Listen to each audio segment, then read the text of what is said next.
Are Korean vocaloids cursed? By the end of this video, I think I can convince you that they are. Now, with vocaloids being incredibly culturally relevant, especially with the rise of Kasanetero and the mainstream popularity of Miku, and with K-pop also being incredibly culturally relevant right now, you would think you would hear more about the 2 Korean vocaloids that were created. That's right, only 2. For some reason, Korean vocaloids are incredibly unlucky. Let's go into how Korean vocaloids somehow managed to run into the most unexpected roadblock. The first Korean vocaloid was SeeU.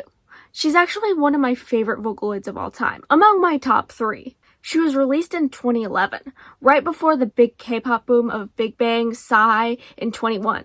She was created by the company SBS, and her voice provider was Dahae from the Korean girl group Glam. Glam was under the company Big Hit, which would later become Hype Entertainment.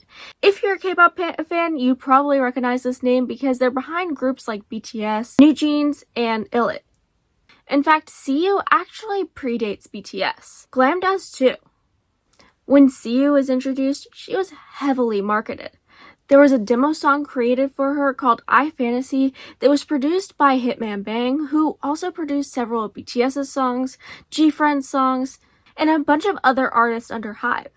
When people first heard I Fantasy, they were really excited for her voice bank because she sounded amazing. And the song is really good. It's still one of my favorites to this day, and it was the first Vocaloid song I ever heard.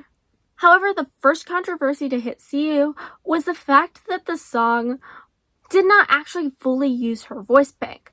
It used the Vocaloid voice bank and used autotune to blend it with Dahae's actual voice, therefore making her sound more realistic than she actually was.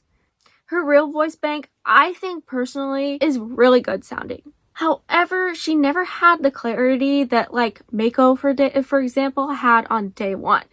She was a little bit more closer to an vocaloid when it came to how well she was made.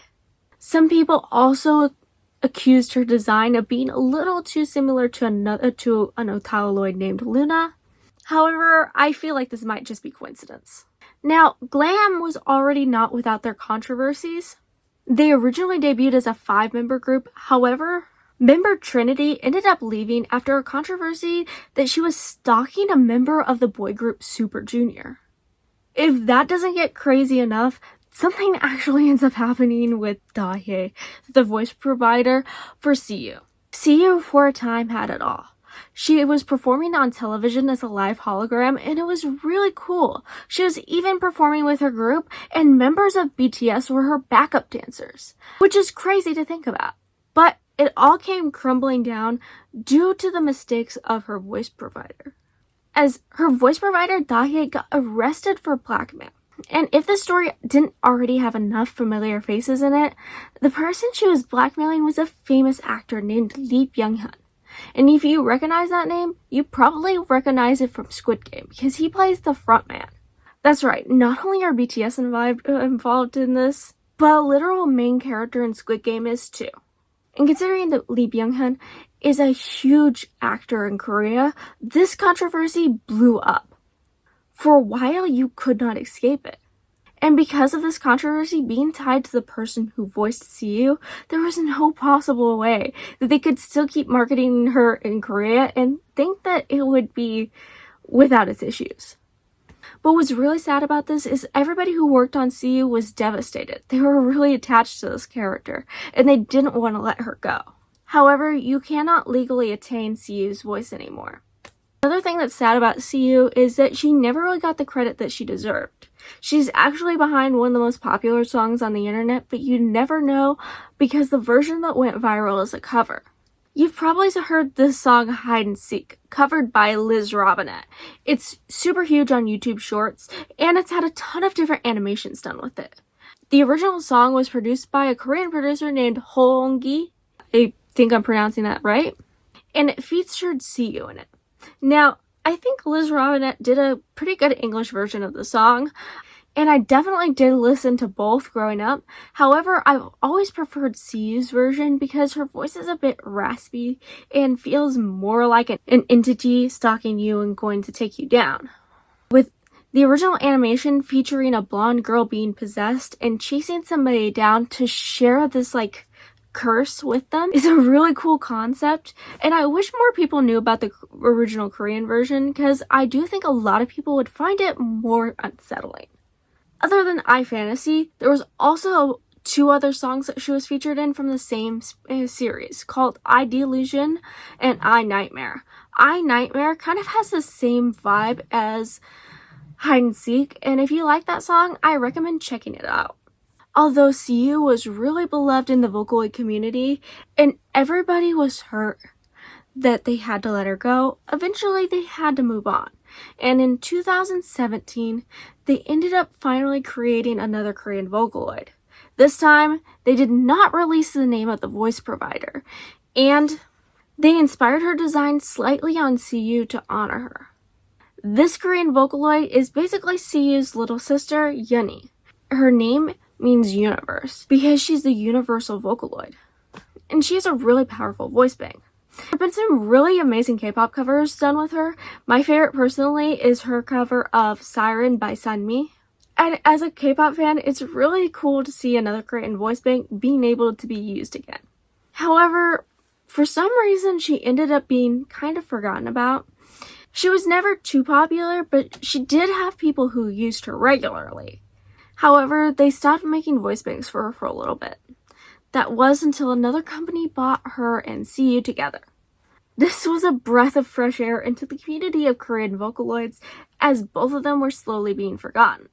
They actually did a concert with SeeU and Uni, and seeing them perform together on stage for the first time felt like hope. Another thing that was really good news, incredible news even, was Uni getting a new voice bank after thinking that she might never again. This new voice bank was on the platform SynthV. SynthV is the platform that currently hosts Kasane Tero's more realistic voice bank. Even though she originated as an vocaloid, she also has a SynthV voice bank that people use more often because it's just easier. SynthV hosts incredibly realistic voices that don't require a lot of tuning or work to sound good. While this can be a bonus for producers as it can make this process a lot speedier and a lot easier, some people don't prefer the realistic style and prefer that Vocaloid still sounds robotic enough that you can tell that they're a Vocaloid. I do think that you can still tell that SynthV is definitely a vocal synth, even with the heavy realism. This heavy realism, though, would end up being a problem, because you remember how I said that Uni's voice provider was unnamed? That was until this year. Her voice provider, Jung-eun Lee, came forward and spoke out about how she felt uncomfortable with SynthV making the vocal synth sound so similar to her actual voice. She claims that by it sounding that realistic, it actually takes away work for her. And when you listen to Uni's SynthV voice bank, it's understandable. Because of this, she ended up filing a lawsuit against SynthV. They took Uni off of the shelves and officially announced that they'll be replacing her voice provider, which is just incredibly weird all around. But also, replacing voice providers was an option? Can we please tell that to SeeU? And has created a discussion on whether voice providers should get royalties or not. I'd love to know your thoughts about that in the comments below. It's crazy how whenever a Korean Vocaloid is starting to do better, something happens that completely destroys the track that they're on. While Uni is doing relatively better than SeeU right now, since she is still gonna have a voice bank, it really just is disheartening to hear this news. And it's really starting to make me think that Korean Vocaloids in general are cursed.